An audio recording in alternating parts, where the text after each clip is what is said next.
This is the Action Movie Guys podcast, bringing you action movie reviews from across the decades, plus box office numbers and insight like never before. And now, your hosts of the Action Movie Guys podcast, Alex and Nate. Welcome, everyone, to a brand new episode of the Action Movie Guys podcast, episode 217, Resident Evil Afterlife from 2010. I'm your host, Alex Figueroa. My co-host is Nate from Netflix Reviews. All right, Nate, how long has it been since you've seen Resident Evil Afterlife? This movie came out about 12 years ago. I feel like this one I saw a little more recently. I'll say maybe 7 or 8 years. I don't rewatch these very often, but I've seen them all more than once. I don't know when the last time I watched it, but it wasn't recent. Yeah, I mean, the last time I seen, like I said, this is all one-time watch. I did the 4K, so this is actually the second time watching. I just don't know how long the gap. Whenever that 4K was released, I think it was like guess 2020 or 2019, one of them. Yeah, one of a year or a year and a half, whatever. It is what it is. But that's the last time I seen this film. But let's get right into it. What did the audience and the critics have to say about Resident Evil Afterlife? By the way, I saw this one in the theater in 3D. How was it? Horrible. You know, what do you expect? You get throwing crap at the screen. This was the year after Avatar, so everything was 3D. Critic score, you guys, you're familiar with how these have been going. You know we're not going to stop the trend now. This is sitting at a 21% critic score. And actually, it's kind of lower on the audience compared to the other ones at 48%. 21 and 48? 21 and 48. Add it to your tally, and let's see what we got comparatively. Audience score, definitely, they've been higher than 48. They're usually in the 50s or 60s, I think, if I remember correctly. So this one's kind of low. In general, those are the scores. Yeah, I mean, it's very funny when you really look at it. Because 21, I mean, it dropped because the last one was 48. That I do remember. It was 48, 60 something. Because I remember it was like a seesaw we were laughing at. Yeah. So it was a significant drop between these two. I don't think that's actually good now, because now Paul W. Anderson came back to direct and write and produce with some other dude. He'd been writing them, but now he's directing again. Like he did the first one. Well, I wanted to ask you about Paul W. because this is not part of the categories or whatever. I just wanted to talk to you about him for a second. He's not good. Like, in terms of all the other projects, he's good. He's a B-list. You know, you said it last time. He's a B director. But when you look at these Resident Evil from the 4th down to the 1st, it's like the movies are they getting better or are they getting worse? And I just feel like the writing is like it's going away from that video gamey Resident Evil that everyone fell in love with, and it's starting to go into its own universe style of a movie where it's its own entity, using the characters from Resident Evil, if you know what I mean. I agree with that. And the funny thing is I watched one of the special features on this particular, for some reason, I just put one on. His wife, Mila Jovovich, was talking about how he loved the game. He loved the game, and that's why he wanted to make the movie, the first one. But he really did not stick to, I think he just took the very base premise of the game and made his own thing. You know, Umbrella, T-Virus, zombies, stuff like that. Because Alice is an original character. It's not even in the games. You know, I agree with you in the writing sense. I mean, I will say one thing. They're cohesive enough with each other, but they're all nonsense. So it's like, you know, I don't think he's a great writer. No, I think he has some talent behind the camera, but yeah, it's a tough one. But I mean, this movie, well, I don't know, it might be surprising when we get to the review part. Well, no, it would be surprising. I mean, you're right. He has talent. He has eye for action. He has eye for zombies, and he has an eye for this type of universe.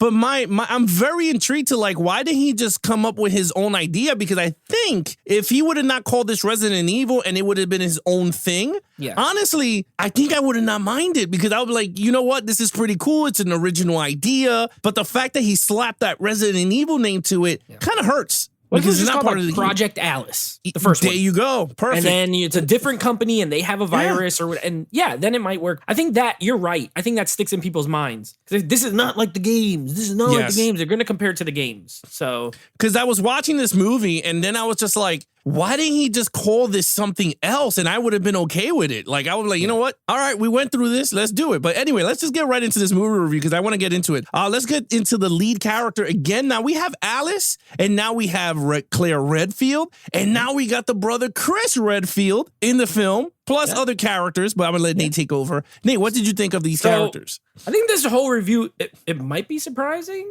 for me from what I've said. I'm going to bump the lead score up a little bit, but I'm going to explain why. I've been giving it a 2 every single time. I think Alice is a 2 of a character. I gave her a 3.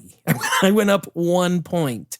I know that's not a lot, but you know why? I like that they took her powers away in this movie. I like that it made her back to being like a human. For the most part, sure, she still does. It's an action movie. I'm not saying that she was still trained. So doing fighting and shooting, and that's fine. It was when she could like do stuff with her brain and make sound waves, and it happens in the beginning. And then Wesker, of course, gives her that shot, and then she's human again, pretty much. And I like that because now at least I know, okay, she could die. Now, obviously, we have seen these movies and we know there's 6 of them. So you know she's not going to die. But you got to think, if you were watching it at the time, it makes her more vulnerable to actually being hurt. So I like that. I like that they added a layer. We've been sitting here talking 3 weeks in a row about how it's just nothing. Like, she's just a vehicle for showing off a woman who can have powers and all this kind of stuff. And at least they took that away. I actually liked her, and I actually like the performance in this movie a little better. I like when she's out on her own, flying the plane, and she's trying to find people. I just thought, I was surprised, but I did think the lead was better here. I liked Claire in 3, and she was cool here. I do like the addition of Chris. I thought Wentworth Miller was a good choice too. Like he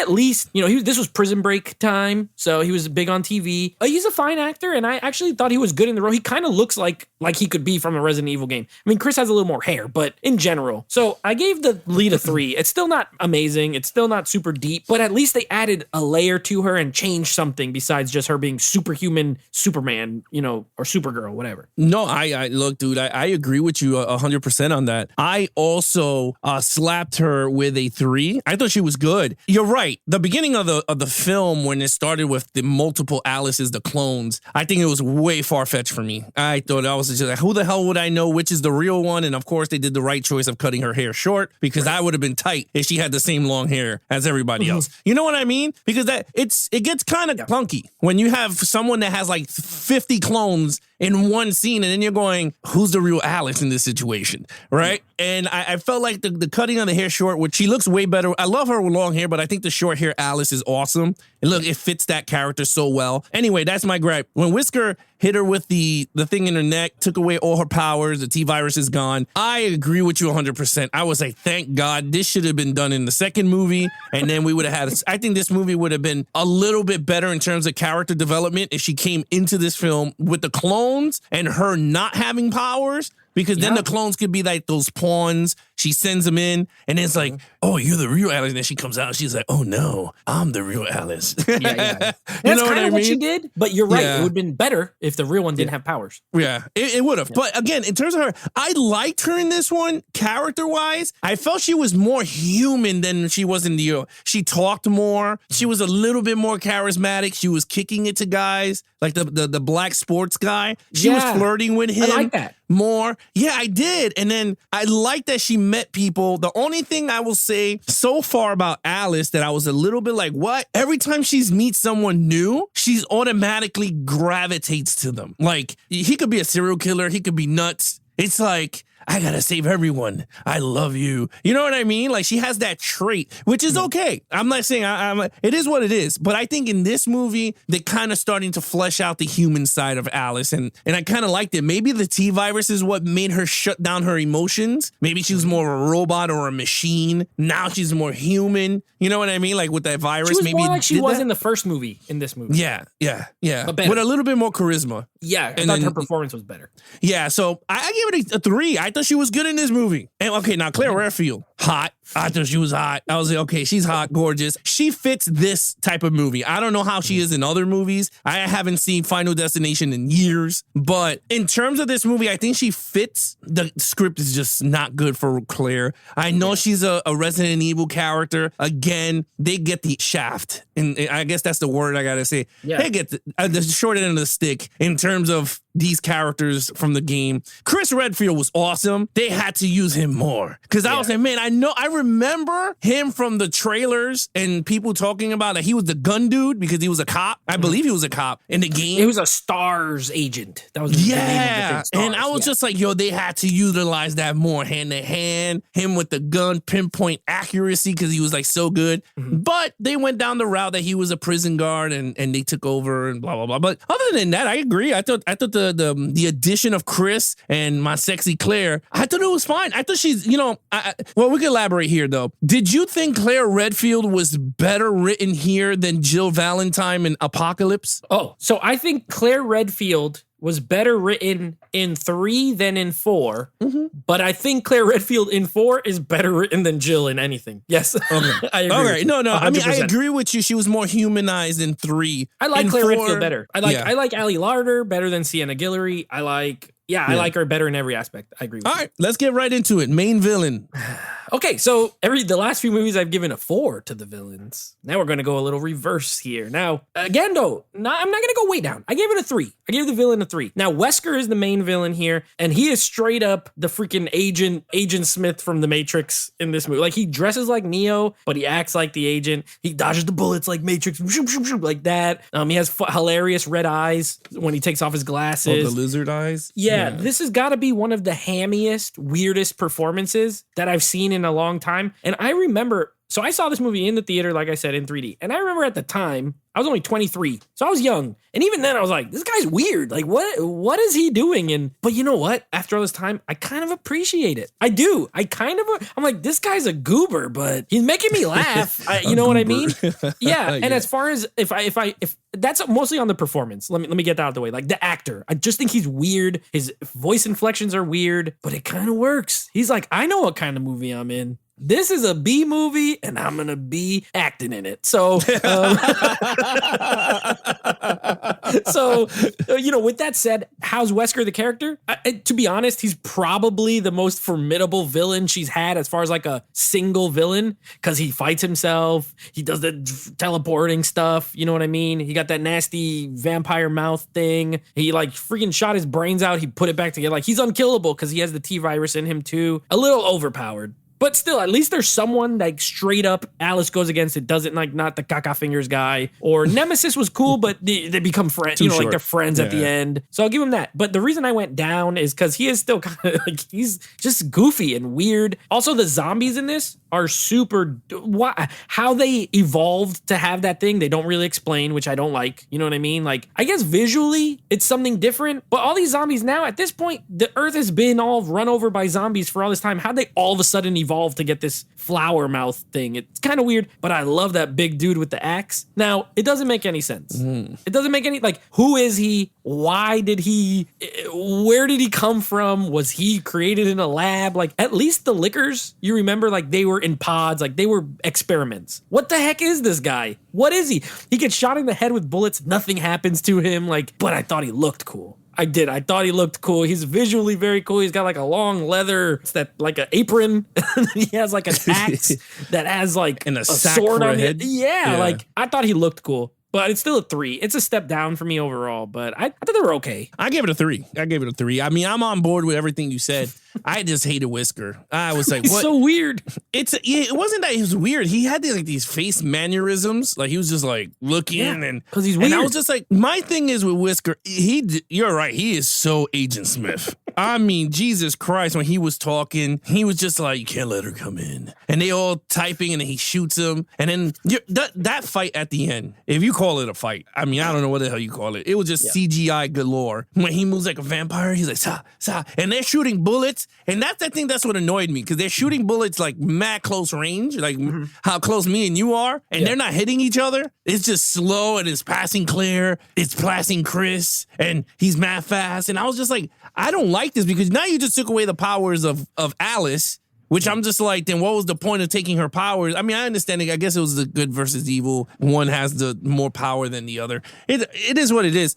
I don't know. There was something about that character that I just hated. And I was just like, I didn't like him. You're right. Was he was he good as a villain? I don't know, because honestly, he hit himself with a virus, right? And he's cloned. So how many more clones of this guy is there? Remember, like he got killed and then all of a sudden he got on a helicopter. Is he the real one? because he blows up. So I'm like, how many of these guys out there? So for me, it's like, I didn't like him much, but I did like all the other stuff. I love all the zombies around stuff. I just think it should have just broken and had more. I loved when they all started storming the house. I mean, the prison. Jail. I thought that was cool. I was like, yeah, I love when they came out the water and it grabbed the chick and it went in. I was like, damn, this is some cool shit, man. I was like, I like this stuff. Other than that, I think they spent most of their wad on that. Like having all the zombies and then they all stormed. Like even that rooftop scene, she was like, go. And then they were shooting and then she throws the bomb like John McClane and then she jumps off and the whole thing goes off. And I was like, this is some good shit. But no, I mean, I wanted to see more. I wanted to see that truck get put together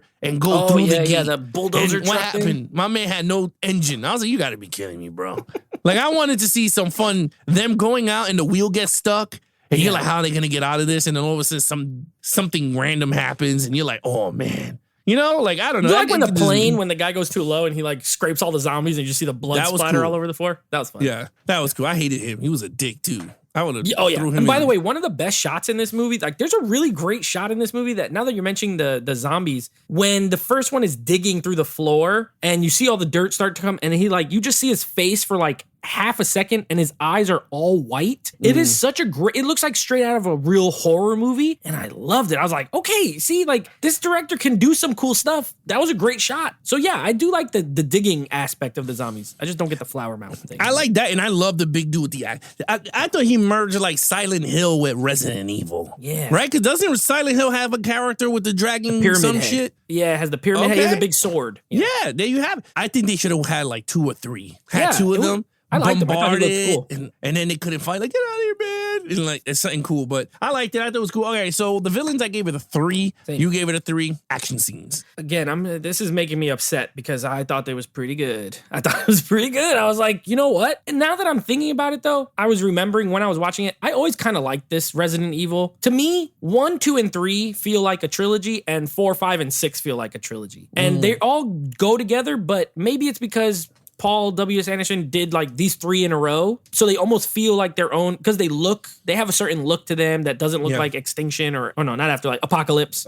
But I thought the action was fun. My only issue with the action is there's too much slow-mo, and it's slow-mo for stuff that doesn't need slow-mo. Like, okay, I'll give you an example. Yeah, the 3D stuff's the worst. Like, throw the X, and then they throw it goes right at the screen. That's what I was trying to say. Like, it comes right at the screen. It's like, okay, well, that was probably okay in 3D, but in 2D, it just looks dumb. But like, she's like, the slow motion is like Claire, they're on the roof, and she throws Alice the gun. Why is that scene in slow motion? She's like, the machine gun. So it takes like 10 seconds for her to throw the shotgun that shoots quarters. You know, like all this, all this stuff. Like, why? I don't mind slow motion. It can be really cool, but he overdid it and used it for stuff that didn't need it. I liked it early so first of all, I agree with you. That scene in the beginning is somehow both tremendously stupid and kind of awesome with all the Alices, like all the clones. First of all, she looks great. I love the all black suit and the ponytails, and then they have the double, like she's holding like the 2 machine guns, and they're just like everything up to when she uses her mind powers to make the floor blast. I was like, that's dumb. I don't like that. But she's throwing stars at people in Japan, and like, it was fun. I enjoyed it. I like the prison stuff though. You're right. That's the best stuff. Like when they fight the big guy in the showers, that was pretty. Her and Claire, it's like a 2-on-1. And then they blast him with the quarter gun, blow his head off. That's the only way. So that was cool. And just in general, the stuff in the jail is pretty fun. It's pretty fun. I enjoyed it. I thought it was mostly well shot. A little too much slow motion. The ending leaves a lot to be desired. The final like battle with Wesker. Yeah. Because I didn't like that. I agree with you. Like Claire. So first of all, Alice kicks a tray and kicks a knife, and the knife hits him in the head. But then he can dodge bullets, which are going 1,000,000 miles faster than the knife. Like, why couldn't he dodge the knife? It's kind of weird. Unless he did it on purpose just to show that he can't be, he's like, I'm going to let you hit me so that I can show you it's not going to work. That's my only way my brain can make sense of it. But it was too short. And Claire and Chris didn't really do much. Like, they get whooped and then get thrown into tubes. Like they didn't really add much to it. She fights the dogs again. It was fine, but I've seen it like 4 times now. You know what I mean? This is literally the 4th movie in a row where she like kicks the dogs. So, but I gave it a 4. I thought overall the action was fun. I had a good time with it. Yeah, I was gonna give it a 5. Like when I was watching it, I was like, man, I always score everything 5s. Throughout the movie, it starts to deduct, going, this is stupid. This had a 5. going in. I was like, oh man, all right, let's go. It started off with the clones. I was like, yeah, you know what? This is cool. I liked it. She threw the stars, and I was like, this is 3D moment right here. Cool. Then I was like, all right. Once Whisker started to do his Matrix shit, and I was like, oh boy. I said, no way. So I deducted a half a point right there, like within 20 minutes into the film. I was like, 4.5 right there. Once they got to the Vegas prison, I was like, yo, this is freaking awesome. I already had it at 4.5. I was like, it's staying. When they fought the big dude, it's staying. I was like, yeah, this is freaking awesome. Loved it. When they went into the ship, I was just like, because it looked, and I think, I don't know if you're going to agree with me or not, but it looked fake. It reminded me of Star Wars 3. Remember when Obi-Wan Kenobi visits the alien that makes the clones? And it looked fake. Like you could tell he's looking at a tennis ball because they like way off sight. When he goes in the where all the Jango Fetts are and all that kind of stuff. And because he's trying to see CGI. Yeah. Yes. It looked exactly Green like screen. that. I was like, wait a minute, this ship has 8 fucking planes in it? Like, how big is this oil rig? You know what I mean? Like, it just, I was just like, oh, come on. They did the Marvel shit that I hate. Like, it's like, it makes no damn sense. Now there's a facility within the boat. Like, I was like, oh my God. So anyway, I was just like, this is going to hurt. When I saw the dogs, I said, not the damn dogs. And he was like, sit. And then I was just like, oh boy, here goes some one-liners coming. He said his one-liner. She fought the dogs. And I was like, you know what? The fight with the dogs wasn't as bad like the other ones. Okay. She snapped necks. So I was like, all right, that's pretty cool. When she started fighting Whisker, and then Chris and Claire came in, and I said, they ain't doing shit. Like, they're not even hitting this guy with guns. And I said, you know what? 4. I was like, I can't. Because he was moving so fast. I said, dude, this is the thing with villains with powers. If you're going to have powers that you could dodge, weave super fast here and there, why don't you just snap their fucking necks and they're done? Because it was like, why have Claire and Chris there if they're not going to do anything, right? Yeah. Like, and this is the villain of villains. Like, in the game of, I guess, right? He's like the main dude from Resident Evil. So why don't he just snap the neck of Claire? Why don't he just snap the neck of Chris? Because it's super fast. And then that one moment that they both brothers and sisters shoot the body, and I was just like, oh God, that's so. It was just like, this is the moment I guess for the crowd. Shoot it in the body. Yeah, and I was like, this is just for the crowd to go, oh my God, it's Chris and Claire on screen, and they're just shooting. And I was just like, I didn't like it. I just felt like the action at points were amazing, were really good, used well with the slow motion, but didn't just become amateurish. Like overdoing the effects and overdoing some action sequences and not thinking out the action sequences thoroughly. Like if we're gonna have a battle between Alice and Whisker, why have Chris and Claire there when he's super overpowered? Like my thing is they just rushed everything. That's just me. But I gave it a 4. I thought it was a great action in this one, and you gave it a 4. Also, let's take the storyline. So you know what? As far as these movies go, okay. So you've reached a point when you watch these movies, you reach a point where it's like, all right, they have established this world. It doesn't make sense. You can't, I told you last episode, and this doesn't change. Like in Resident Evil 3, the whole world is apparently a desert. And in this movie, it's not a desert. When they go to LA, it's not a desert. There's still it's all destroyed, but it's not a desert. When they're in Japan, they still have it's like regular Japan because they're above ground because those 2 guys are sniping. You know, it looks like, so you've already broken some of your own rules. Okay, that's fine. Whatever. But I thought this storyline is probably I don't think it's great, but I think it's one of the better ones because I think they took advantage of the characters in the jail. That whole middle part I think is good, honestly. It's the best part, yeah. Yeah, I like her interacting with these other people for once. I actually like the character. I like Boris Kojo. He's the one who plays like the basketball player. I thought he was cool. I liked him. You have the guy who's horrible. He's like a prick. He's like a movie agent guy. Kim Coates is the actor. He's so annoying, but I think he does a good job because he's supposed to be. His little assistant who he's still his assistant even though there's no world for him. He doesn't have to be. So I liked it. Claire's in there. Chris is in there. I dug all their interactions. It's kind of the classic zombie thing where it's like, okay, there's all these zombies out there. We need to make sure we stick together. And there's always the one guy who's greedy and has to ruin it for everybody. So is it cliched? Sure. But does it work compared to some of the other movies in this? Yes, I think it does. And it seems, I don't know if you'll agree, but to me, it seemed a little more small scale, but in a good way. They did not have to go, she's not out here setting the whole earth on fire, like the birds all on fire in the sky and, driving all around the desert out. It's very, everything is contained. You have the scene in the beginning in the facility, all one location. She flies the plane, okay, she goes outside there. But then she gets to the jail, all one location. And then they're on the boat, one location. Like, it's really 3 locations, the whole movie. And it worked for me. I thought those elements of the story are good. Everything else, and again, them taking her powers, I like. Everything else, it still doesn't make sense. Like, if you think too hard about it, like, okay, the world's all destroyed. How the heck do they have this Japanese facility that, again, has like perfect electricity up in the above ground? There's no power. It's pitch dark outside. There's no lights. But you're telling me this facility has all this electricity and all this technology and these satellites, and I still don't get it, and I still hate that stuff. So I fell right in the middle with the story with this one. I gave it a 3. Yeah, everything you said, I agree. I agree. Like, I'm not going to say, oh, no, I don't agree with that. Because I did enjoy most of this movie. Like, I really was like, yo, this is actually really good. Way better than the third one, which was, what is it called? Extinction. Yeah, I didn't like that one at all. The storyline was blah. This one I liked. I was like, you know what? The storyline was actually pretty good if they actually stuck with them being in the prison and figuring out how to get out while everybody's trying to bust into the damn place. I would have been like, yo, this shit is actually pretty cool. But they did not do that. I think the way they started with Alice in the plane and she's on the camera for found footage and she's talking to the damn thing, like, this is day 320 and I'm flying and I'm going to Idaho, where I was at, Arcadia. It's in Alaska. I thought those scenes were cool. And I was like, I've really enjoyed this thing. I was like, this was actually really good. I love the interaction between Claire, how she just forgot stupid machinery, but I was like, it is what it is. Slowly, she got her memory back. Chris, I thought he was really good. When he looked all badass in the corner. He was like, if you let me out, I'll let you get, I'll tell you how to get out of this joint. Yeah. And I was like, that's pretty cool. I'll help you get out. Yeah. And then all of a sudden, he's like, Claire, and then she just gave him the chicken wing from Bob Backlund. The crossface chicken wing. The crossface chicken wing.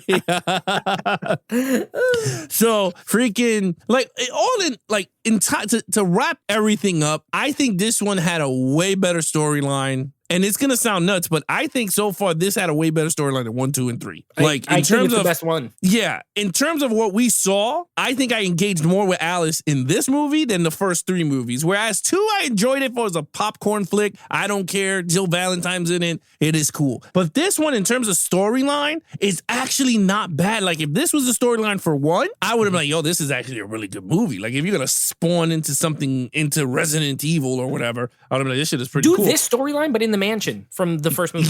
Yeah, them try to get out the mansion while the zombies are around. Or not even all the zombies. You don't even have to have the zombies. They could be here and there lurking. Yeah, put the dark. zombies, but I mean, it's the same thing. All one location, but make it that. You're right. Yeah, I agree. I gave it a 3. I thought it was good also. All right, overall. You know what? I don't disagree.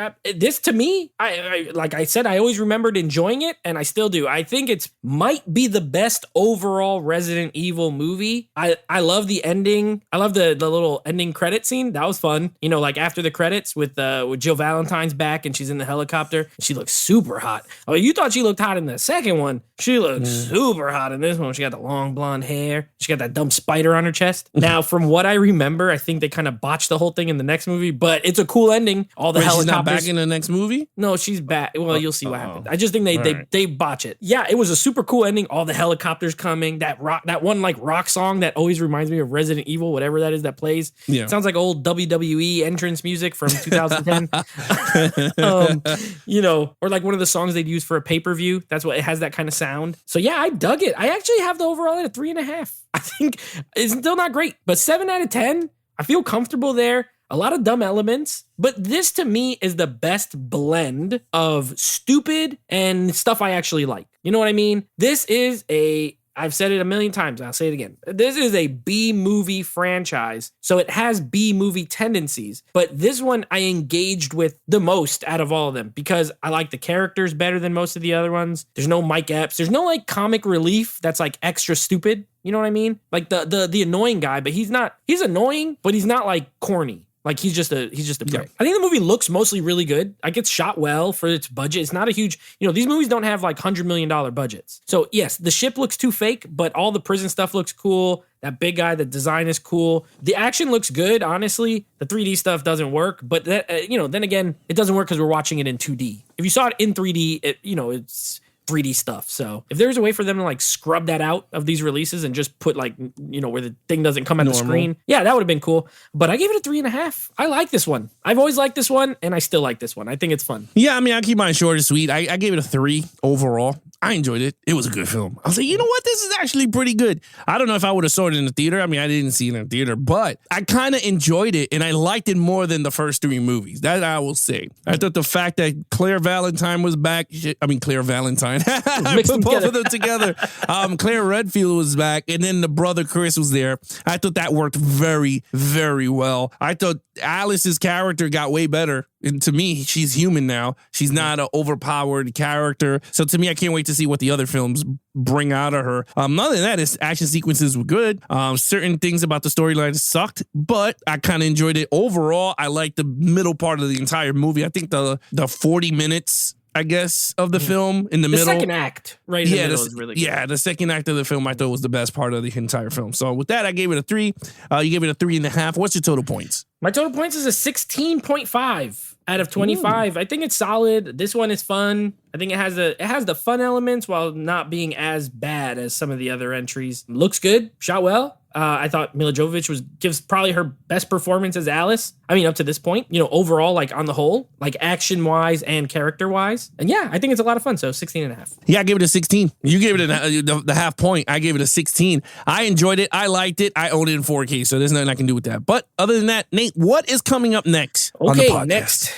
Next week, or next episode, I should say, you're going to be getting a little bit more video game action movies with the live action version of Hitman, the classic PS2. I think it was a PS2 game. And we're going to be covering that one. And then next week, continuing on with Resident Evil, we're coming to the end here. We're in the home stretch. Resident Evil 5, aka Resident Evil Retribution, which is full disclosure. I remember fully hating this one. So we'll see if it's still bad to me or if maybe my mind has changed. I don't know, but those are the next 2. There you have it, guys. If you want to follow us in our social media accounts, please follow Nate over on Instagram at Netflix Reviews. Check out the podcast with him and his friends called Netflix Movie Reviews. Anything action movie, guys, head over to youtube.com/Geeks and Flicks for the video version of the podcast. As of right now, the website is under construction. We are actually remodeling the entire thing, so it's easier for you guys to find your episodes. And you can watch the audio, video at the same time. Maybe have more sections into the website so you guys can enjoy more content. Other than that, guys, if you want merchandise, head over to geeksandflickstore.com.